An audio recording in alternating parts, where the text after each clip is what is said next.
उपचुनाव की तैयारियों को लेकर इन दिनों चुनावी दल अपनी अपनी तैयारियों को लेकर जनता के बीच में अपनी जगह बनाने में लगा हुआ है।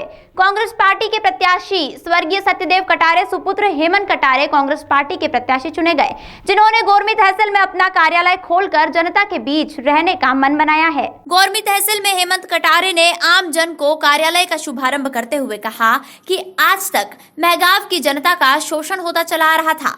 कांग्रेस पार्टी ने 15 सालों के बाद महगांव विधानसभा में विजय प्राप्त की थी, लेकिन कुछ षड्यंत्रकारी लोगों ने कांग्रेस पार्टी के विधायकों की खरीद फरोख्त कर फिर से कांग्रेस पार्टी को झटका दे दिया था। लेकिन फिर से उपचुनाव में कांग्रेस पार्टी ने आपके बीच आपके इस बेटे को भेजा है, जो आपके लिए हर संघर्ष करने के लिए तैयार है और आपकी लड़ाई लड़ने के लिए हमेशा आपके बीच में रहेगा। इसी के साथ मालनपुर से फैक्ट्री पहुंचाकर भिंड की जनता के साथ अन्याय हुआ है। ऐसे ही बीजेपी सरकार ने भिंड से सैनिक स्कूल को भी ग्वालियर की सीमा मालनपुर पर पहुंचाने का काम किया है।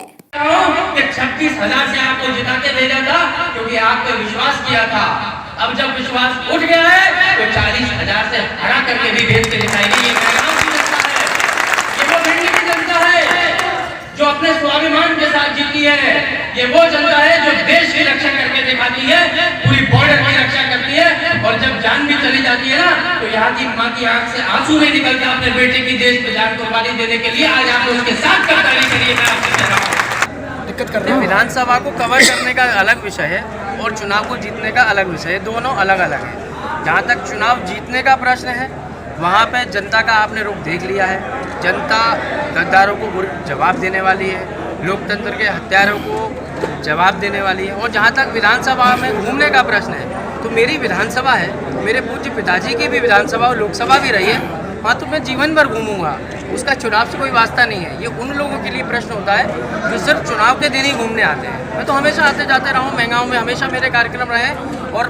पिताजी भी मेरे हमेशा आते रहे, तो उसका इस प्रश्न का इस चुनाव से कोई ताल्लुकात नहीं है। मैं आज जो भी हूँ और कल जो भी होऊंगा वो सिर्फ और सिर्फ मेरे पूज्य पिताजी की वजह से ही, और उनकी लोकप्रियता, उन्होंने जो काम किया, उन्होंने जो जनता का विश्वास अर्जित किया है, उसके कारण मुझे पूर्ण विश्वास है कि चाहे ये चुनाव हो या आने वाले समय में और कोई भी चुनौती होगी, उसको मैं बड़ी आसानी से पार करूँगा।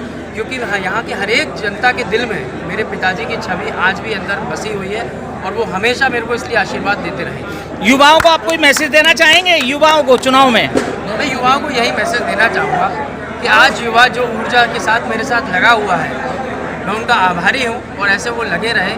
आने वाले समय में जहाँ जहाँ मौका मिलेगा, चाहे निकाय चुनाव हो, चाहे संगठन की बात हो, मैं चाहूँगा कि ऐसे युवा आगे आएँ और ऐसा स्थान लें। और जो मुझसे भी योग्य युवा हैं भिंड में, तो महगांव में मैंने खुद देखा, उन युवाओं को मैं चाहूँगा कि वो राजनीति के माध्यम से या ब्यूरोक्रेसी के माध्यम से आगे आएँ और मेरी जहाँ आवश्यकता पड़ेगा वहाँ उनको मैं खड़ा करने का काम करूँगा, जिससे कि ऐसे योग्य लोग, प्रतिभावान युवा भिंड का, महगांव का नाम देश में